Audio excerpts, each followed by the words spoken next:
13 November 2020 নাম বদলেছে এখনের স্টেডিয়ামের, কিন্তু বাংলাদেশ সবশেষ নেপালকে হারিয়েছিল এই মাঠেই এবং সেই ম্যাচ দিয়েই যাত্রা শুরু হয়েছিল টি স্পোর্টসের। 5 বছর পেরিয়ে গেছে, মাঝখানে অনেক ম্যাচ আমরা দেখিয়েছি, অনেক ম্যাচে কমেন্ট্রি আমরা করেছি, কিন্তু বাংলাদেশের পরে বাকি 5টা ম্যাচ খেললেও নেপালকে কখনো আর হারাতে পারেনি। 5 বছর পর আবারও নেপালের মুখোমুখি।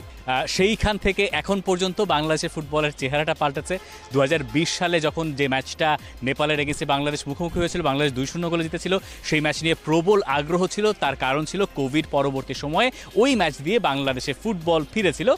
সব মশার বিরুদ্ধে সুরক্ষা দিতে এলো বসুন্ধরা এক্সট্রিম অ্যারোসল, মশার বিরুদ্ধে এক্সট্রিম সুরক্ষা। এবং বাংলাদেশে ফিরেছিল বা শুরু হয়েছিল, যাত্রা শুরু হয়েছিল বাংলাদেশের প্রথম এবং একমাত্র স্পোর্টস চ্যানেল টি স্পোর্টসে। তখন আপনি ওখানে দাঁড়িয়ে শো করছিলেন, আমি তখন অন্য হাউসে কাজ করি এবং তার বোধহয় দিন 5 পরে আমি টি স্পোর্টসে জয়েন করেছিলাম। তো সেগুলো ব্যক্তিগত ব্যাপার, কিন্তু এটা একটা নতুন বৃত্ত পূরণের সুযোগ বাংলাদেশের সামনে, যে এই নেপালকে বাংলাদেশকে হারাতে হবে। কারণ এই ম্যাচটা বাংলাদেশের জন্য হয়তো ওই অর্থে গুরুত্বপূর্ণ নয়, এটা নিয়ে হয়তো সমর্থকদের মনে আশা এবং আকাঙ্ক্ষার জায়গা কম, কিন্তু সকল রকম বিপত্তি তৈরি হবে যদি বাংলাদেশ এই ম্যাচটা জিততে না পারে। বাংলাদেশের এই ম্যাচ থেকে পাওয়ার সুযোগ কম, কিন্তু বাংলাদেশের এই ম্যাচ থেকে হারানোর প্রায় পুরোটাই বাকি আছে। ধরেন এই নেপালের সঙ্গে সেপ্টেম্বরে বাংলাদেশ খেলতে গিয়েছিল নেপালের মাঠে, যেখানে 2টো ম্যাচ হওয়ার কথা ছিল, সেখানে একটা ম্যাচ হলো, বাংলাদেশ সেই ম্যাচে জিততে পারে নাই। নেপাল বাংলাদেশের বরাবরই একটা গলার কাটা। হয়তো নাম শুনে অনেকে বলেন যে নেপালি তো, কিন্তু আসলে তো নেপালি না। দেখেন, আপনি হচ্ছে এখনও র্যাঙ্কিংয়ে নেপাল বাংলাদেশের চেয়ে এগিয়ে। আপনি হচ্ছে নেপালের মাটিতে ওই 2020 সালের পর বাংলাদেশ আসলে এরপর আর নেপাল খেলতে আসেন, কিন্তু আপনি সাফ খেলেছেন, সেই সাফে নেপালের সাথে আপনি জিততে পারেন নাই। এরপরের যে ম্যাচগুলো হয়েছে 5টা ম্যাচের মধ্যে 3টা ম্যাচ ড্র হয়েছে, 2টা ম্যাচ বাংলাদেশ হেরেছে। সুতরাং নেপালকে দেখে ধরেন নাক ছিটকানোর কিছু নাই। এবং আরও একটা জিনিস আপনাকে বলে রাখি, ধরেন বাংলাদেশ এশিয়ান কাপ কোয়ালিফায়ারে বাংলাদেশের গ্রুপে কারা কারা ছিল? সিঙ্গাপুর ছিল, হংকং ছিল। বাংলাদেশ সিঙ্গাপুরের সাথে একটা ম্যাচ খেলেছে, হংকংয়ের সাথে 2টা ম্যাচ খেলেছে, যেখানে আপনার 2 ম্যাচের মধ্যে বাংলাদেশ একটা ড্র করলো, একটা হারলো এবং সিঙ্গাপুরের সাথে হারলো। এই নেপাল কিন্তু সিঙ্গাপুরকে হারিয়ে দিয়েছিল মার্চ উইন্ডোর আগে। এই নেপাল হংকংয়ের সাথে ড্র করেছিল এমনই একটা ফ্রেন্ডলি ম্যাচে। যদিও এশিয়ান কাপ কোয়ালিফায়ার থেকে বাংলাদেশের 2টা পয়েন্ট রয়েছে এখন পর্যন্ত, নেপালের একটা পয়েন্টও নাই, 2টা দলই আসলে ছিটকে গেছে। কিন্তু বাংলাদেশের জন্য ওই ফ্রেন্ডলি ম্যাচে নেপাল কেন যেন আসলে সিরিয়াস হয়ে যায়। নেপালের সঙ্গে বাংলাদেশের এই ম্যাচটা জেতাটা তাই গুরুত্বপূর্ণ, বাংলাদেশের অতীত রেকর্ডটাকে মুছে ফেলার জন্য বা সেটাকে নতুন করে শুরু করার জন্য। একই সঙ্গে বাংলাদেশের জন্য গুরুত্বপূর্ণ অবধারিত এই ব্যাখ্যা আপনি জানেন, কারণ 18 তারিখ ইন্ডিয়ার সঙ্গে বাংলাদেশের ম্যাচ, এখানে সাউথ এশিয়ান ডার্বি। তার আগে বাংলাদেশ যদি জিততে না পারে, ওই 18 তারিখ পর্যন্ত ওই হট সিটে বসে থেকে হাভিয়ার কাবরেরা নিজেও বোধহয় অনেক রকম ঝামেলায় হয়তো পড়ে যাবেন। তো এই ম্যাচটা বাংলাদেশের জন্য তো সেই অর্থে আসলে চাপ। এক হিসেবে হচ্ছে চাপ। কেন চাপ আপনার? আপনি হচ্ছে ঘরের মাটিতে এই হামজা, সমিত সোম, কিউবা মিচেল, জায়ান, তপু, জামাল সবাই কিন্তু হচ্ছে গিয়ে আপনার চলে এসেছে, সবাই প্র্যাকটিস করছেন। আমাদের পেছনে একটু আগে সমিত সোম হচ্ছে গিয়ে তিনি ঢুকলেন, গতকালকে রাতে তিনি এসেছেন। হামজা তার ঠিক আগের দিন এসেছেন, হামজা একদিন অলরেডি প্র্যাকটিসও করেছেন, কিন্তু আজকে সমিত সোম এসে প্র্যাকটিসটা শুরু করলেন। সব কিছু মিলে আপনার তো এখন একটা সেট টিম আপনি পাচ্ছেন। এই ম্যাচের জন্য আপনি বেশ কয়েকদিন ধরেই আপনি প্র্যাকটিসটা করছেন পুরো দল নিয়ে। হামজা সমিত্রা আসা পর সেটাতেও আসলে কোনো আর মানে ঘাটতি নাই। ঘাটতির জায়গাটা বলতে গেলে আপনি ফাহমিদুলকে এই ম্যাচের মধ্যে আপনি পাচ্ছেন না, যেহেতু আপনি ফাহমিদুলকে ইন্ডিয়া ম্যাচেও পাবেন না। ওই যে আপনি বলছেন না চাপে পড়ে যাবে, হ্যাঁ, হাভিয়ার কাবরেরা চাপে কেন পড়বে? তিনি যে এত বছর ধরে বাংলাদেশে আছেন, তিনি কিন্তু এখন পর্যন্ত একবারও নেপালকে হারাতে পারেন নাই।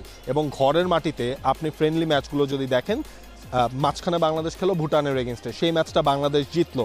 ওই ম্যাচের কিছু কিছু জিনিস হচ্ছে গিয়ে যে পরে আপনার হচ্ছে গিয়ে আলটিমেটলি কাজে দিয়েছে যখন বাংলাদেশ এশিয়ান কাপ কোয়ালিফায়ারে খেলতে গেছে। এই ম্যাচ যদি আপনি হারেন, ইন্ডিয়া ম্যাচের আগে অনেক ধরনের চাপ তো রয়েছেই, প্রেশারটা আরও বেড়ে যাবে।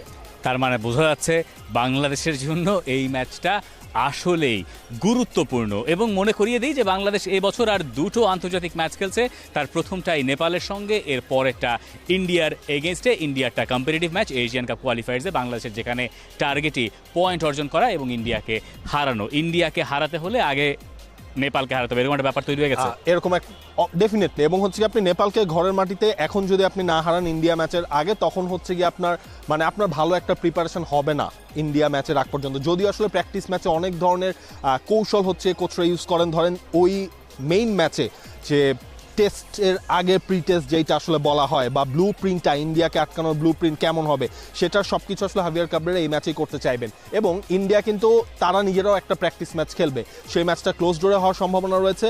বাংলাদেশ এর আগে যাদের সাথে খেলে এসেছে ভুটান, সেই ভুটানের সাথে ইন্ডিয়ার সেই ক্লোজ ডোর প্র্যাকটিস ম্যাচটা কিন্তু হওয়ার মানে কথা এখানে রয়েছে। মোটামুটি সবাই সাউথ এশিয়ান হ্যাঁ। টিমগুলো একে অন্যের সঙ্গে খেলে নিয়ে নিজেরা এই সাউথ এশিয়ার সবচেয়ে বড় দুই দল, সেটা হয়তো অর্জনের বিচারে সবসময় নয় কিন্তু অনেক দিক থেকে সবচেয়ে বড় দুই দলের এই ম্যাচ বাংলাদেশ ভার্সেস ইন্ডিয়া, যেটার কথা আমরা বলছিলাম। আমরা বাংলাদেশ টিমের আসলে আপডেট কি জানি, আর সৌমিত সোম প্র্যাকটিস করছেন, তার আজকে ফার্স্ট ডে এবং এটাই সম্ভবত আজকের দিনের সবচেয়ে বড় খবর যে সৌমিত সোম বাংলাদেশ টিমের সঙ্গে প্র্যাকটিস করছেন। আগের দিন রাতের বেলা তিনি নেমেছেন। সৌমিত সোম এর আগে সবশেষ ছিলেন বরফে আদৃত মাঠে, এবার তিনি সবুজ মাঠেই কাজটা চালাতে পারছেন।